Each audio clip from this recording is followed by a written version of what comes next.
मीनाची साळुंखे बुलेटिनमध्ये आपलं स्वागत करते आणि बुलेटिनच्या सुरुवातीलाच एक महत्त्वाची ब्रेकिंग न्यूज।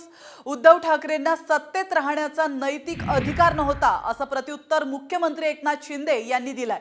तर कौटुंबिक महत्त्वाकांक्षेतून सत्ता गेली असा टोला देवेंद्र फडणवीस यांनी लगावलाय।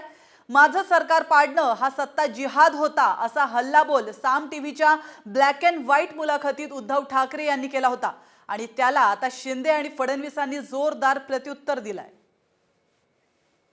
महाराष्ट्र नेहमी बंडखोर होता आणि म्हणूनच तो पुरोगामी होता, पण या परिस्थितीमध्ये ज्यावेळेला तुम्ही म्हणतायत की सत्ता जिहाद सुरू आहे, तुमचं सरकार पाडलं जाणं हा सत्ता जिहादाचा भाग होता? नक्कीच माझं सरकार पाडलं जाणं हा सत्ता जिहाद आहे। त्याच्यानंतर सुद्धा माझ्या माणसांवरती धाडी टाकणं, आयुष्य उद्ध्वस्त करणं, कुटुंबाची बदनामी करणं आणि काही लोक तर मग जीव द्यायच्या मानसिकतेत येतात आणि मग त्यांना तुमच्याकडे घ्यायचं आणि धुवून पुसून साधू म्हणून पुढे आणायचं, हा सत्ता जिहाद नाही तर दुसरा काय? खरं म्हणजे त्यांना सरकारमध्ये राहण्याचा नैतिक अधिकारच नव्हता।